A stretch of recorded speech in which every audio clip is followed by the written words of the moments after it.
For February's Black History Month, the Pirates want to showcase one of their front office representatives to show the importance of black representation not only in sports front offices, but in high profile levels in just overall society. So I'm here with Jonathan Charles, the Director of Football Operations. Most of you know him as Jojo, but Jojo, I just want to talk to you about, the importance of black representation in front offices, not only around football, but in all of sports. Well, first off, obviously it's a blessing to obviously be in this position that I am in. It's all about the growth that you've seen from people before you that were able to kind of entrust you into the position that you are now. So for me, I definitely don't take, every day for granted.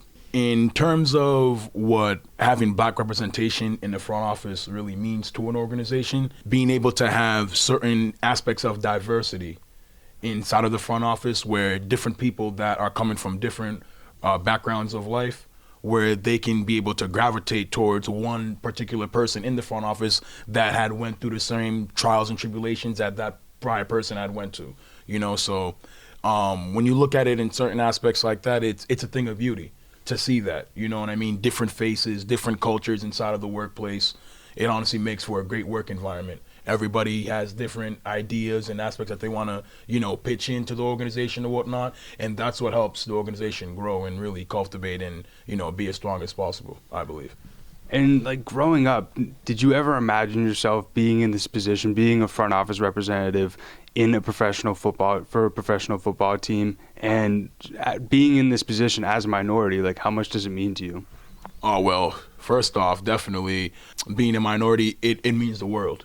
Two, being the first year part of the organization and us winning the championship in that first year for me as well, too, was definitely a special thing. For sure. My family, they definitely were very proud of me. And, the step that I had took, they know me as a football guy through and through, played football in high school and college or whatnot. So, now, thinking back on this, never in a million years would I imagine myself being in the front office or whatnot. Absolutely not. And like I said before, this is definitely not a position that I take for granted. It's definitely something that, you got to put your best foot forward every day, because at the end of the day, it's minor league sports. It's a grind. And that's something that, I look forward to. And going into year two, I want to see what I did wrong in year one to make sure I'm a better version of myself in year two, because obviously, without it being said, we obviously won the championship. So now we have to make sure we double down on everything that we do prior to make sure everything is crisp when we come out to the season for first game, March 12th. And obviously, like you mentioned, the representation is just so important, because, the younger generation can look up to you and say, that could be me someday. And was there anybody when you were growing up that you looked up to and you thought that same way, especially somebody in the higher up offices of an NFL team who is a minority? Obviously, I've never touched the NFL ranks or whatnot, but two guys that kind of rung a bell and stayed in my mind or whatnot when I was growing up, I would definitely have to say is Louis Riddick and Ozzie Newsome. Those two gentlemen right there, obviously as being fellow black men like myself, they had played in the league. They understand what the league had to offer, and they just weren't football players. They were smart, educated, stout football players that after their playing careers were over, the front offices, they realized there was something more they had to offer than just on the football field.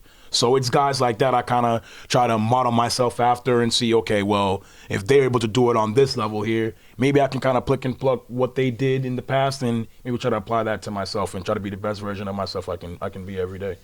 And just looking at the whole month in general, just Black History Month as a whole, what does that mean to you? With Black History Month, what it means to me as a whole is it's a time for us to kind of celebrate the past, the present, and the future. Also, the trials and tribulations that, African Americans had been through in the past, from slavery, from the 1960s civil rights movement to us being in current day society right now. Obviously, evolution in time has changed. We're making progress, but obviously, we know that the job still isn't done. The job is far from being done, and like what the great MLK said, He had a dream, and the dream still does live on, and we still have a long way to go to get there. But we can say at this current day and age in 2022, massive progressive movements have been made to ensure that the dream does stay alive. The future is very bright, to say the least. There's definitely not no disappointment. Just had our first black president a couple of years back when I was in college. So, things are on the up and up, to say the least, definitely for sure. I couldn't agree more, and really appreciate Jojo, talking about his experiences and, what this month means to him. I hope everybody has a very happy Black History Month, and really appreciate you coming on. Thank you.